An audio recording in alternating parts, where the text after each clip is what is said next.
नमस्कार दोस्तों, इसे एक्सीडेंट कहा जाए या मास मर्डर। 27 जुलाई दिन था शनिवार। ओल्ड राजेंद्र नगर के राउस कोचिंग इंस्टीट्यूट के बेसमेंट में बना एक लाइब्रेरी, जिसके अंदर 20 बच्चे अपने मेंस की तैयारी कर रहे थे। वो बच्चे जो कोई सपना लेकर एक गांव से शहर की तरफ आए थे। कुछ चंद घंटों की हुई बारिश की वजह से 3 फीट से ऊपर पानी उस रास्ते पे लगा हुआ था। अचानक से 6:30 बजे के आसपास एक तेज रफ्तार एसयूवी वहां से क्रॉस करती है, जिसकी वजह से सारा पानी उस बेसमेंट में जाने लगता है। चंद मिनटों के अंदर उस बेसमेंट के अंदर 8 से 10 फीट पानी जमा हो जाता है। पानी के जाने की वजह से बायोमेट्रिक सिस्टम अचानक से लॉक हो जाता है। कोई इमरजेंसी एग्जिट नहीं होने की वजह से बच्चे अंदर ही फंस जाते हैं। रात के 1 बजे तक रेस्क्यू ऑपरेशन चला। इस रेस्क्यू ऑपरेशन के खत्म होने के बाद दिल्ली पुलिस ने अपना रिपोर्ट दिया और कहा कि अभी तक 3 बच्चों की मौत हुई। मगर वहाँ के बच्चों का कहना है कि ये आंकड़ा इससे भी ज़्यादा है, क्योंकि उस वक्त रात को 8 एम्बुलेंस वहाँ आई। ये रियल कैजुअलिटीज कितनी हुई है? बच्चों ने देखा यहाँ रात को 8 एम्बुलेंस आई थी, 7 से 8 लोग मरे हैं। मरने वालों में सिकंदराबाद की तान्या सोनी और बेदकर नगर की श्रेया यादव भी थी, जिसका सिलेक्शन मदर डेयरी में हो चुका था। मगर फिर भी यूपीएससी का सपना लिए वो दिल्ली आई थी। उसके फादर ने इस फीस को देने के लिए कहीं से कर्ज लिया था। केरला का डेविड डेल्विन भी इस हादसे का शिकार हुआ। Already out in the air what has happened. यहाँ पर एक बहुत बड़ा ट्रेजेडी हुआ था, जिसको we would like to name as a mass murder. इसी बेसमेंट लाइब्रेरी का कंप्लेन एक वहीं के स्टूडेंट ने एमसीडी को किया था, मगर फिर भी एमसीडी की तरफ से कोई सुनवाई इस पे नहीं हुई। हादसे के बाद सोई हुई एमसीडी अचानक से जाग जाती है और अपने इन्वेस्टिगेशन के बाद ये कहती है कि वो जगह बेसमेंट में लाइब्रेरी बनाने के लिए तो थी ही नहीं, स्टोरेज के लिए वहाँ पे परमिशन दिया गया था। हंगामा हुआ तो एमसीडी ने कई और लाइब्रेरी को भी बंद किया। राउस कोचिंग के ओनर और वहाँ के कोऑर्डिनेटर को पुलिस कस्टडी में रखा गया। उसके बाद एमसीडी का कहना है कि सारा प्रॉब्लम की जड़ इंस्टीट्यूट है, मगर माना जाए तो कहीं न कहीं इस चीज़ की जिम्मेदार अथॉरिटीज़ भी हैं, जिन अथॉरिटीज़ का काम था सीवेज की सफाई टाइम पे करना। उस बेसमेंट के पानी को निकालने में कई घंटे लगे। एनडीआरएफ का कहना है कि क्योंकि रोड पे पानी ऑलरेडी पहले से जमा था, तो पानी निकालना इतना ईजी तो था नहीं। जबकि ये बात एमसीडी को बहुत पहले ही वहाँ के लोकल सिटीजन्स ने कहा था, पर एमसीडी ने इस पर कोई भी एक्शन नहीं लिया।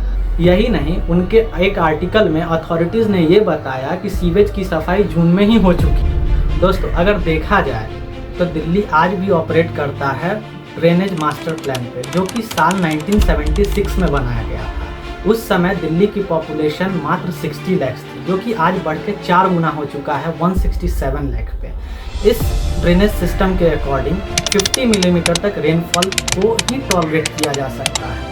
फिर साल 2011 में मौजूदा दिल्ली सरकार ने आईआईटी दिल्ली के साथ एक एमओयू साइन किया, जिसके अकॉर्डिंग एक मॉडर्न ड्रेनेज सिस्टम बनाने का प्रस्ताव रखा गया। 2018 में आईआईटी दिल्ली ने एक रिपोर्ट सबमिट किया, जिसके अकॉर्डिंग दिल्ली को 3 मेजर बेसिन्स में बांटा गया, ट्रांस यमुना, नजफगढ़ और बारामुल्ला। पर दिल्ली सरकार का कहना था कि क्योंकि ये रिपोर्ट बहुत ही कॉम्प्लिकेटेड था, तो वो ये काम नहीं कर सकते थे। फिर 2022 में दिल्ली सरकार ने पीडब्ल्यूडी के साथ मिल करके एक नया प्रोजेक्ट बनाया, जिसका बेस वही आईआईटी दिल्ली का था।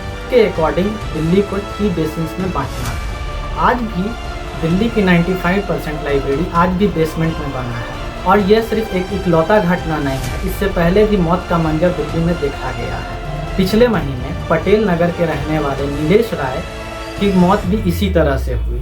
वह अपने कोचिंग से जब पीजी की ओर जा रहे थे, तो उनकी पीजी के गेट से एक बिजली का तार लिपटा हुआ था, जो कि पास के ही खंभे से गिरा था। जैसे ही उन्होंने गेट को हाथ लगाया, जोर का झटका लगा और मौके पे ही उनकी मौत हो गई। ये तो इस देश का दुर्भाग्य है, जहाँ इस देश का भविष्य सड़क पे करंट खा के मर जाते हैं। वो बच्चे भी एक अच्छा आईएएस ऑफिसर बन सकते थे। एस जयशंकर जी की तरह वो भी एक अच्छा डिप्लोमेट बन सकते थे। उनके भी परिवार का शायद किस्मत बदल जाता, उनके भी माँ बाप का शायद सपना पूरा हो जाता। इसी तरह पिछले साल एक कोचिंग इंस्टीट्यूट की बिल्डिंग में आग लगने से 300 बच्चे फंस गए, जिन्हें अपनी जान बचाने के लिए इस बड़े से बिल्डिंग से छलांग लगा के भागना पड़ा।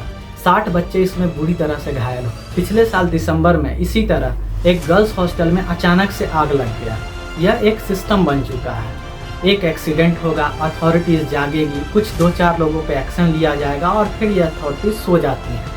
मोटा फीस लेकर भेड़ बकरी जैसा सलूक करना इन इंस्टीट्यूट वालों की फितरत है। इन इंस्टीट्यूट वालों का कोई धर्म नहीं है, इन्हें बस अपनी जेब भरने से मतलब है। छोटे छोटे बाथरूम जैसे कमरे हमें 20-20 हज़ार में दिए जाते हैं। इन सब का एक इकोसिस्टम बना हुआ है। इन्हें कोई फ़र्क नहीं पड़ता है आप जिए या मरे, इन्हें बस आपके पैसे से मतलब है। क्योंकि ये जानते हैं कि हम मिडिल क्लास लोगों का एक सपना होता है, हमारी एक मजबूरी है कि हमें इनके पास जाना ही होगा। अगर हम नहीं जाते हैं तो कोई और जाएगा। और अगर इन सब को झेलते हुए भी हम सर्वाइव कर लेते हैं तो जिस एग्ज़ाम की प्रिपरेशन हम कर रहे हैं उसका भी नहीं पता कि होगा या नहीं होगा। और अगर मानो हो भी गया तो ये नहीं पता कि जेन्युइन होगा या नहीं होगा। और यही हमारा सच है, आज ये हैं कल हम होंगे। धन्यवाद। अगर वीडियो अच्छा लगे तो हमें प्लीज़ सपोर्ट करें।